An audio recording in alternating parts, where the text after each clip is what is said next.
যে শহীদ পরিবারের প্রতি তার উদাসীনতা, উন্নাসিকতা, নইলে কেউ এরকম অপরাধ করে 25 লক্ষ টাকা কমিশন দেওয়ার পরে তাদেরকে 2 লক্ষ টাকা দিয়েছে, 5 লক্ষ টাকা আহতদের দেওয়ার কথা বলেছে, 15,000 টাকা দিয়েছে। আপনি ভাবতে পারেন যার উপরে দাঁড়িয়ে বাৎসরিক ডিম্বাদ উৎসবে পরিণত করেছে, সেই যারা আত্মবলিদান দিলেন তাদের প্রতি এই অবিচার, তাও একটা কমিশনের রেকমেন্ডেশন, এটা ছাড়া আপনি কি বলবেন? তো অপরাধ। দ্বিতীয়ত হচ্ছে, সুশান্ত চ্যাটার্জি নিজে বলছেন তার রিপোর্টে যে কোনো তথ্য আমাকে দেওয়া হয়নি রাইটার্স থেকে। আমি যদি মুখ্যমন্ত্রী হয়ে বিগত সরকারের সব তথ্যের কাস্টোডিয়ান, আমি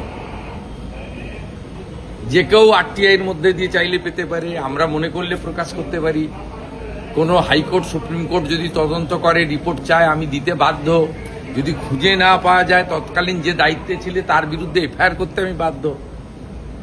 কোনো তথ্য কাগজই দেয়নি, এবং সবচেয়ে বড় উইটনেস হিসেবে দাবি করেন প্রাক্তন মুখ্যমন্ত্রী মমতা ব্যানার্জি, তিনি নিজে সাক্ষ্য দিতে চাননি। তাকে তো কমিশনে যাওয়ার দরকার ছিল না।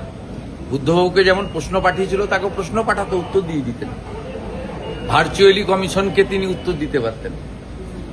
তিনি নিজে অ্যাপিয়ার হননি। আর সবচেয়ে বড় প্রামাণ্য হচ্ছে প্রয়াত পঙ্কজ বন্দ্যোপাধ্যায় বলেছেন যে আমাকে ডাকা সত্ত্বেও যাননি। 44 জন সাক্ষী গেছেন, একজন সাক্ষী ডিক্লাইন করেছেন যে আমি যাব না, কারণ আমি জানি এই কমিশন তৎকালীন স্বরাষ্ট্র সচিব এবং পুলিশের কিছু আধিকারিককে বাঁচানোর জন্য কাজ করছে। না, জনসমক্ষে তো এইভাবে হয় না। যারা বিধায়করা জানতে চাইবেন তারা করবেন। আর উনার যে রেকমেন্ডেশন পার্টটা রয়েছে সেটা আমি মিডিয়া গ্রুপে এবং সোশ্যাল মিডিয়াতে দিয়ে দিচ্ছি। ওনার যে রেকমেন্ডেশন পার্টটা রয়েছে এত বড় তো আর দেওয়া সম্ভব। আরেকটা গুরুত্বপূর্ণ, আপনি এফআইআর এর কথা বলেছেন, যারা পীড়িত এবং আহত তারা যদি কমিশনের সুপারিশ মতো ক্ষতিপূরণও চায় আর নতুন করে এফআইআর করতে চায়, বর্তমান সরকার তাদের ওয়েলকাম করছে। তাহলে মমতা বন্দ্যোপাধ্যায় এখানে টাকা মারলো, এটা তো নরেন্দ্র মোদীজি করে দেখিয়েছেন। 84 সালে শিখ দাঙ্গার বিচার তো উনি এসে দিয়েছেন 2014-তে। এটা তো নীতিশ কুমারজি করে দেখিয়েছেন। 96 সালে ভাগলপুর দাঙ্গা তো নীতিশ কুমারজি মুখ্যমন্ত্রী হওয়ার পরে দোষীরা সাজা পেয়েছে।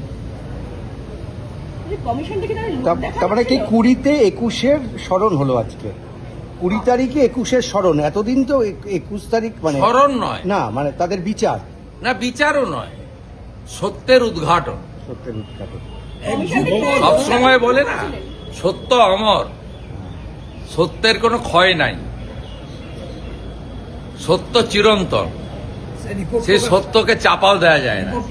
আজকে সত্যের উন্মোচন। বলছি তাহলে মমতা বন্দ্যোপাধ্যায় এখান দিয়েও টাকা মারলেন শেষ পর্যন্ত, মানে এটাও বাকি ছিল?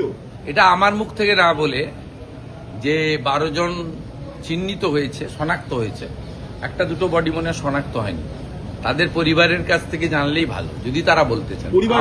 আমি যা বলেছি সুশান্ত চ্যাটার্জির রেকমেন্ডেশন এবং implementation, as a chief minister house চললে বাইরে বলা যায় না, হাউসে বলেছি।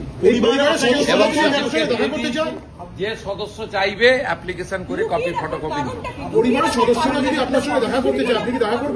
লুকিয়ে রাখার কারণটা কাল ভিক্টোরিয়ার সামনে যিনি আসবেন তাকে জিজ্ঞেস করলেই বলতে পারবেন। আমি ফোন করে রিঅ্যাকশনস নিলাম, আপনাকে সমর্থন জানাচ্ছেন, তারা এফআইআর পর্যন্ত করবেন আপনার বক্তব্য মতো, এবং তারা আবেদন। আমি আপনার কাছ থেকে শুনে তো বলবো না, কান দিয়ে দেখতে নি। আমাদের ভিডিও ভালো লাগলে লাইক এবং শেয়ার করুন। কমেন্ট সেকশনে গিয়ে জানান আপনাদের মতামত। আরও ভিডিও পেতে আমাদের চ্যানেল সাবস্ক্রাইব করুন এবং প্রতি মুহূর্তে খবরের আপডেট পেতে প্রেস করুন বেল আইকন।